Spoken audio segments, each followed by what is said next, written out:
प्रश्न 1, व्यष्टि अर्थशास्त्र से क्या आशय है? उत्तर, अर्थशास्त्र की वह शाखा जिसमें छोटे छोटे चरों का अध्ययन किया जाता है उसे व्यष्टि अर्थशास्त्र कहते हैं, जैसे एक व्यक्ति, वस्तु की कीमत इत्यादि। प्रश्न 2, व्यष्टि अर्थशास्त्र की विशेषताएं लिखिए। उत्तर, व्यष्टि अर्थशास्त्र की विशेषताएं निम्न है। पहला, इसका प्रमुख विषय कीमत सिद्धांत होता है। दूसरा, इसमें छोटे छोटे चरों का अध्ययन किया जाता है। तीसरा, इसमें पूर्ण रोजगार की मान्यता को शामिल किया जाता है। चौथा, इसे अर्थशास्त्र की एक शाखा माना जाता है। प्रश्न 3, समष्टि अर्थशास्त्र से क्या आशय है? उत्तर, अर्थशास्त्र की वह शाखा जिसमें बड़ी बड़ी इकाइयों का अध्ययन किया जाता है उसे समष्टि अर्थशास्त्र कहते हैं। प्रश्न 4, समष्टि अर्थशास्त्र की विशेषताएं लिखिए। उत्तर, समष्टि अर्थशास्त्र की विशेषताएं निम्न है। पहला, इसमें बड़ी बड़ी इकाइयों का अध्ययन किया जाता है। दूसरा, इसमें कुल रोजगार, राष्ट्रीय आय का अध्ययन किया जाता है। तीसरा, इसे योग करने की क्रिया कहा जाता है। चौथा, इसमें आर्थिक मंदी तथा आर्थिक तेजी का अध्ययन किया जाता है। प्रश्न 5, व्यष्टि एवं समष्टि अर्थशास्त्र में अंतर को समझाइए। उत्तर, व्यष्टि एवं समष्टि अर्थशास्त्र में अंतर निम्न है। 01, व्यष्टि अर्थशास्त्र में छोटी छोटी इकाइयों का अध्ययन किया जाता है, जबकि समष्टि अर्थशास्त्र में बड़ी बड़ी इकाइयों का अध्ययन किया जाता है।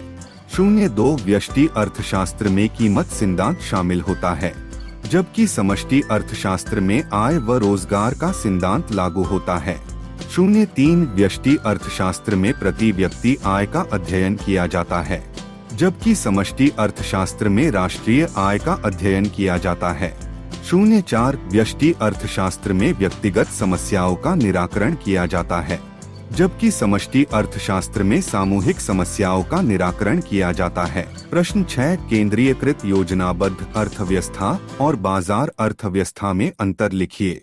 उत्तर, केंद्रीयकृत योजनाबद्ध अर्थव्यवस्था और बाजार अर्थव्यवस्था में अंतर निम्न है। पहला, केंद्रीयकृत अर्थव्यवस्था में आर्थिक क्रियाकलापों का निर्धारण सरकार के द्वारा किया जाता है, जबकि बाजार अर्थव्यवस्था में क्रियाकलापों का निर्धारण बाजार शक्तियों के द्वारा होता है। दूसरा, केंद्रीयकृत अर्थव्यवस्था में सरकार का हस्तक्षेप होता है, जबकि बाजार अर्थव्यवस्था में सरकारी हस्तक्षेप नहीं होता है। तीसरा, केंद्रीयकृत अर्थव्यवस्था में उपभोक्ता का प्रभुत्व नहीं होता है, जबकि बाजार अर्थव्यवस्था में उपभोक्ता का प्रभुत्व होता है। प्रश्न 7, पंजीवादी अर्थव्यवस्था से क्या आशय है? विशेषताएं सहित समझाइए। उत्तर, ऐसी अर्थव्यवस्था जिसमें उत्पादन के सभी साधनों पर निजी व्यक्तियों का अधिकार होता है उसे पूंजीवादी अर्थव्यवस्था कहते हैं। विशेषताएं, पहला, इसमें उत्पादन के सभी साधनों पर निजी व्यक्तियों का अधिकार होता है।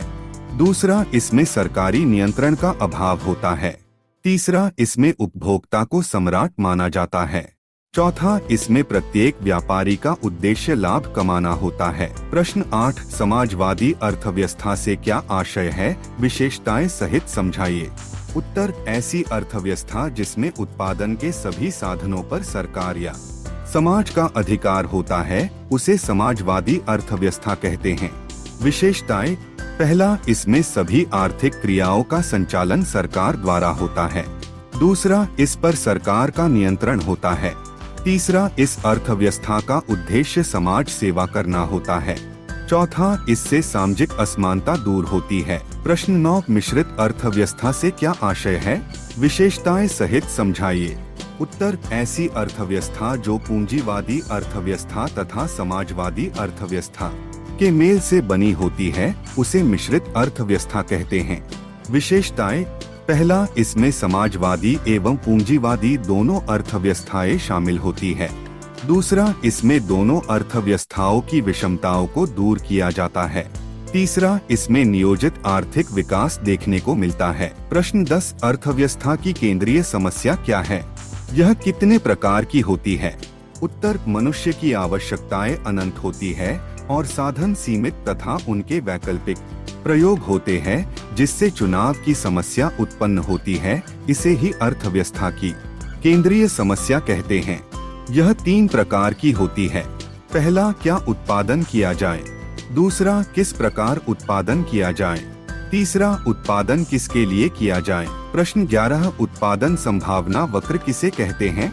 उत्तर, किसी वस्तु का उत्पादन बढ़ाने के लिए दूसरी वस्तु का उत्पादन कम करना पड़ता है, क्योंकि साधन सीमित होते हैं। वस्तुओं और सेवाओं के संबंध में साधनों के वैकल्पिक प्रयोग होते हैं। उत्पादन के इन्हीं विकल्पों को उत्पादन संभावना वक्र कहा जाता है। प्रश्न 12, उत्पादन संभावना वक्र की विशेषताओं को समझाइए। उत्तर, उत्पादन संभावना वक्र की विशेषताएं निम्न है। पहला, उत्पादन संभावना वक्र दो वस्तुओं के संयोगों को दर्शाता है। दूसरा, यह वक्र मूल बिंदु के प्रति नतोदर होता है। तीसरा, यह वक्र बाएं से दाएं नीचे की ओर गिरता हुआ होता है। चौथा, उत्पादन में वृद्धि होने पर यह वक्र दाईं ओर से ऊपर की ओर उठ जाता है। प्रश्न 13, अवसर लागत क्या है, विशेषताओं सहित समझाइए। उत्तर, किसी एक कार्य का अवसर के रूप में चयन करने के लिए किसी दूसरी कार्य का त्याग करना ही अवसर लागत कहलाता है। विशेषताएं, पहला, इसकी व्याख्या वास्तविक लागत और मुद्रा के रूप में की जाती है। दूसरा, यह धारणा सभी प्रकार के साधनों और उद्योगों पर समान रूप से लागू होती है। तीसरा, यदि साधन का एक ही प्रयोग संभव है तो उसकी अवसर लागत 0 होगी। चौथा, जब इसे मुद्रा के रूप में व्यक्त किया जाता है तब इसमें स्पष्ट और अस्पष्ट दोनों लागतें शामिल होती है। प्रश्न 14, उत्पादन संभावना वक्र की मान्यताओं को समझाइए। उत्तर, उत्पादन संभावना वक्र की मान्यताएं निम्न है। पहला, उत्पादन की सभी तकनीकें स्थिर होनी चाहिए। दूसरा, अर्थव्यवस्था में पूर्ण रोजगार की स्थिति होना चाहिए। तीसरा, यदि अर्थव्यवस्था के किसी भी कारक में परिवर्तन होता यह तो उत्पादन संभावना वक्र में भी परिवर्तन होता है। चौथा, यह वक्र निश्चित समय एवं निश्चित स्थिति